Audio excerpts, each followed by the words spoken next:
അങ്ങനെ പ്രീമിയർ ലീഗിലെ second round പൂർത്തിയായിരിക്കുകയാണ്. Manchester United ഒഴികെയുള്ള വമ്പന്മാരെല്ലാം വിജയിച്ചു. മാഞ്ചസ്റ്റർ സിറ്റിയും ലിവർപൂളും ആർസണലും ടോട്ടൻഹാമും ചെൽസിയും എല്ലാം ജയിച്ചിട്ടുണ്ട്.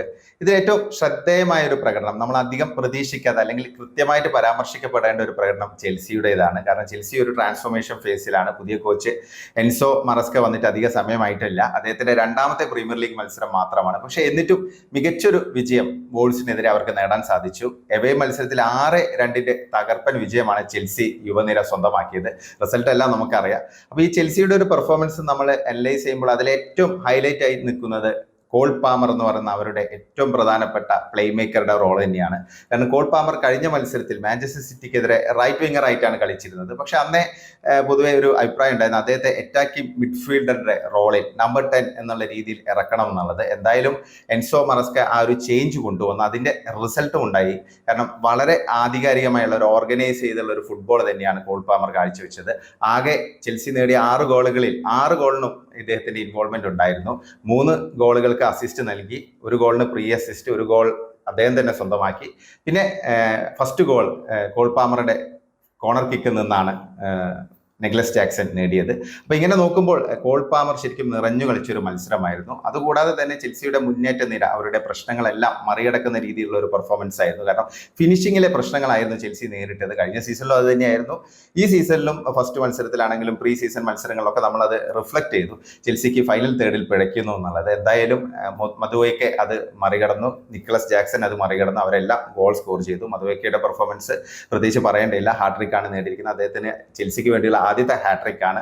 3 മികച്ച ഗോളുകൾ, മികച്ച ഫിനിഷിങ്ങുകൾ, അതാണ് മധുവയ്ക്കയുടെ ഭാഗത്തു നിന്നുണ്ടായത്. നല്ല രീതിയിൽ ആ യുവതാരത്തിന്റെ കോൺഫിഡൻസ് വർദ്ധിക്കാൻ ഈ ഒരു മത്സരത്തിന്റെ ബലം ഗുണം ചെയ്യും. അതുമാത്രമല്ല നിക്ലസ് ജാക്സന്റെ പെർഫോമൻസും വളരെ മികച്ചതായിരുന്നു. കാരണം അദ്ദേഹമാണ് ഫസ്റ്റ് ഗോൾ നേടിയത്. 2-ാം മിനിറ്റിൽ നല്ലൊരു ഹെഡർ ആയിരുന്നു. അതിനുശേഷം കോൾ പാമറിന്റെ ആ ഒരു മാസ്മരികമായ ഗോൾ, ബോക്സിന് പുറത്തു നിന്ന് അദ്ദേഹം നേടിയ ഒന്നാന്തരം ഒരു ചിപ്പ് ഗോൾ, ആ ഗോളിന് അസിസ്റ്റ് ചെയ്തത് ജാക്സൺ ആയിരുന്നു. ജാക്സൺ ആണെങ്കിലും പിന്നെ കോൾ പാമറും പിന്നെ മധുവയ്ക്കയും ഇവർ 3 പേരും ഫ്രണ്ടിൽ ശരിക്കും ഒരു ഫ്രീ ഫ്ലോ ആയിട്ടുള്ള രീതിയിൽ കളിക്കുന്നത് നമ്മൾ കണ്ടു. വളരെ കോൺഫിഡൻസോടെയാണ് കളിക്കുന്നത് കണ്ടത്.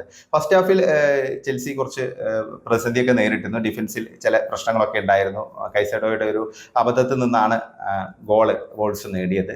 പക്ഷേ അങ്ങനെയൊക്കെ ആണെങ്കിലും സെക്കൻഡ് ഹാഫ് വന്നപ്പോൾ സിറ്റുവേഷൻ ആകെ അങ്ങ് ചേഞ്ച് ആയി. കാരണം ചെൽസി ശരിക്കും അവരുടെ ഒരു വിശ്വരൂപമൊക്കെ പുറത്തെടുത്തു എന്ന് നമുക്ക് പറയാം. ആ രീതിയിലുള്ള ഒരു പെർഫോമൻസ് അവരുടെ ഭാഗത്തു നിന്നുണ്ടായി. പിന്നെ അവസാനം ജാവോ ഫെലിക്സ് വന്നു. ജാവോ ഫെലിക്സ് സബായി വന്നു. പെദ്രോ നെറ്റോ, ഇവർ 2 പേരും സബായി വന്നിട്ട് 2 പേരും കൂടെ ചേർന്ന് ഒരു ഗോൾ നേടി. ജാവോ ഫെലിക്സിനെ സംബന്ധിച്ച് 2-ാം വരവിൽ ആദ്യ മത്സരത്തിൽ തന്നെ ചെൽസിക്ക് വേണ്ടി സ്കോർ ചെയ്യാൻ സാധിച്ചു. പൊതുവെ നോക്കുകയാണെങ്കിൽ ചെൽസിയുടെ പെർഫോമൻസ് എന്ന് പറഞ്ഞു കഴിഞ്ഞാൽ ചില പ്രശ്നങ്ങളുണ്ട്, അത് മാറ്റി നിർത്തുകയാണെങ്കിൽ ഇപ്പോഴും ടീം ഒരു സെറ്റായി വരുന്നു എന്നുള്ളത് ഏറ്റവും വലിയ സൂചന തന്നെയാണ് വരുന്നത്. കാരണം ഇനി വരുന്നത് ചെൽസിക്ക് വലിയ പോരാട്ടങ്ങൾ അടുത്ത 2 മത്സരങ്ങളിലില്ല. കാരണം ക്രിസ്റ്റൽ പാലസും പിന്നെ ബോൺമൗത്തുമാണ്. അതിനുശേഷം വെസ്റ്റ് ഹാമും ഉൾപ്പെടെയുള്ള ടീമുകളുണ്ട്. പക്ഷെ ചെൽസി ശരിക്കും ഒരു വെല്ലുവിളി നേരിടുന്ന, അല്ലെങ്കിൽ ശരിക്കുള്ള ഒരു ചാലഞ്ച് നേരിടാൻ പോകുന്ന ഒക്ടോബർ നവംബർ മാസങ്ങളായിരിക്കും. ഒക്ടോബർ നവംബർ മാസങ്ങളായിട്ട് വമ്പന്മാരാണ് ചെൽസിയെ കാത്തിരിക്കുന്നത്. ലിവർപൂൾ, മാഞ്ചസ്റ്റർ യുണൈറ്റഡ്, പിന്നെ ആർസണൽ, ന്യൂ കാസൽ എന്നീ ടീമുകളൊക്കെയാണ്. അപ്പം അതിന് മുന്നോടിയായിട്ട് തന്നെ ഈ വരുന്ന മത്സരങ്ങളിലൊക്കെ ആ ഒരു ആധികാരികമായ പ്രകടനം ചെൽസിക്ക് തുടരാൻ സാധിച്ചാൽ, മറസ്കയ്ക്ക് സാധിച്ചാൽ അത് വലിയൊരു ഗുണം തന്നെ ചെയ്യും. കാരണം മുന്നോട്ടുള്ള പാതയിൽ, കാരണം ഈ സീസണിൽ ചെൽസി ശരിക്കും ലക്ഷ്യമിടുന്നത് കിരീടമൊന്നും അല്ല എന്ന് നമുക്കറിയാം. കാരണം ചെൽസിയെ സംബന്ധിച്ച് ശരിക്കും ചാമ്പ്യൻസ് ലീഗ് ബർത്തൊക്കെ തിരിച്ചു പിടിക്കുക, അവരൊരു ടോപ്പ് 4-ലേക്ക് എത്തുക എന്നുള്ളതാണ്. അപ്പോൾ എന്തായാലും അതിന് പ്രോമിസിംഗ് ആയുള്ള ഒരു പെർഫോമൻസ് ആണ് ചെൽസിയുടെ ഭാഗത്തു നിന്നുണ്ടായത്. പക്ഷേ ആ ഒരു കൺസിസ്റ്റൻസി കീപ്പ് ചെയ്ത് പോകണം. കാരണം എന്തായാലും അദ്ദേഹം പറഞ്ഞത്, എൻസോ മറസ്ക പറഞ്ഞ കാര്യങ്ങൾ വർക്കൗട്ടായി വരുന്നു എന്നതിൻ്റെ ഒരു സൂചന തന്നെയാണ്. കാരണം അദ്ദേഹം പറഞ്ഞു 45 സ്കോഡൊക്കെ ഉണ്ട്, പക്ഷേ എൻ്റെ ലക്ഷ്യം 25 പേരിലാണ് ഞാൻ കാര്യങ്ങൾ ടാർഗറ്റ് ചെയ്യുന്നത് എന്നുള്ളത്. അദ്ദേഹത്തിന് അറിയാം ആരെയൊക്കെ കളിപ്പിക്കണം എന്നുള്ളത്. എന്തായാലും ആ രീതിയിൽ തന്നെ ഇപ്പം സ്റ്റാർട്ടിംഗ് 11-ലൊക്കെ അദ്ദേഹം വരുത്തിയ മാറ്റങ്ങളൊക്കെ റിഫ്ലക്ട് ചെയ്ത് തുടങ്ങിയിട്ടുണ്ട്. പിന്നെ ഡിഫൻസിൽ കുറച്ച് പ്രശ്നങ്ങളൊക്കെ ഉണ്ട്. അങ്ങനെയാണെങ്കിലും മാലോ ഗുസ്തോയുടെയും കുക്രയുടെയും ഒക്കെ പ്രകടനം നല്ല പ്രകടനമായിരുന്നു.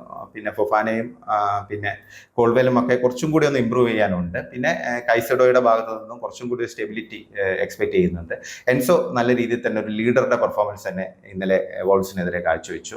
അപ്പോൾ ടോട്ടലി നോക്കുമ്പോൾ വളരെ ഒരു പ്രോമിസിംഗ് ആയുള്ള ഒരു റിസൾട്ട് തന്നെയാണ് ചെൽസിയുടെ ഭാഗത്ത് നിന്നുണ്ടായത്. കാരണം ചെൽസി 6-2 ഒരു മത്സരം, ഒരു എവേ മത്സരം വിജയിക്കുന്നു. വോൾസ് അത്ര മോശം ടീമൊന്നുമല്ല. പ്രത്യേകിച്ച് ഫസ്റ്റ് ഹാഫിൽ അവർ ശരിക്കും ചെൽസിയെ വെള്ളം കുടിപ്പിച്ചിരുന്നു. ഏതാണ്ട് ഇഞ്ചോട് ഇഞ്ച് പോരാട്ടം തന്നെയായിരുന്നു ഫസ്റ്റ് ഹാഫിൽ ഉണ്ടായിരുന്നത്. പക്ഷേ എന്നിട്ട് പോലും രണ്ടാം പകുതിയിൽ ചെൽസിക്ക് നല്ല രീതിയിൽ തിരിച്ചു വരാൻ പറ്റി. 2 തവണ ലീഡ് ചെയ്തതിന് ശേഷം 2 തവണ ഗോൾ വഴങ്ങി 2-2 ഫസ്റ്റ് ഹാഫ് അവസാനിച്ചു. പക്ഷേ സെക്കൻഡ് ഹാഫിൽ ശരിക്കും ഗോൾ മഴ തീർത്ത് വലിയൊരു തിരിച്ചുവരവ് നടത്താൻ സാധിച്ചു. അപ്പം കോൾ പാമർ എന്ന് പറയുന്ന ഒരു പ്ലെയറിനെ കേന്ദ്രീകരിച്ച് ചെൽസി കാര്യങ്ങൾ ആസൂത്രണം ചെയ്യുകയാണെങ്കിൽ അടുത്ത മത്സരങ്ങളിലൊക്കെ നല്ലൊരു റിസൾട്ട് ഉണ്ടാക്കാൻ സാധിക്കുമെന്നുള്ളതാണ് ഇപ്പോൾ നമുക്ക് മനസ്സിലാക്കാൻ സാധിക്കുന്നത്. പിന്നെ നല്ല ബാക്കപ്പ് ഉള്ള ടീമാണ്. കാരണം ബെഞ്ചിലൊക്കെ അത്രയും സ്ട്രെങ്ത് ഉണ്ട്. ഒരുപാട് താരങ്ങളെ ഒരു പൊസിഷനിൽ തന്നെ വിനിയോഗിക്കാൻ പറ്റും. അപ്പം അത് ചെൽസിക്ക് വളരെ ഗുണം ചെയ്യും. എന്തായാലും എൻസോ മറസ്ക ഒരു ക്ലാരിറ്റി ഉള്ള ഒരു കോച്ചാണെന്നുള്ള കാര്യത്തിൽ സംശയമില്ല.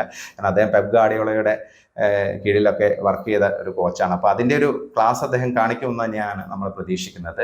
എന്തായാലും ആസ് ഓഫ് നൗ ചെൽസി ആരാധകർക്ക് വലിയൊരു ആത്മവിശ്വാസം നൽകുന്ന ഒരു റിസൾട്ടാണ് വോൾസിനെതിരെ ഉണ്ടായിരിക്കുന്നത്. നിങ്ങൾക്ക് എന്ത് തോന്നുന്നു? നിങ്ങൾ ഈ ചെൽസിയുടെ ഒരു പ്രകടനത്തെ എങ്ങനെ വിലയിരുത്തുന്നു? ഈ ഒരു കൺസിസ്റ്റൻസി ചെൽസിക്ക് കീപ്പ് ചെയ്യാൻ പറ്റുമെന്ന് തോന്നുന്നുണ്ടോ?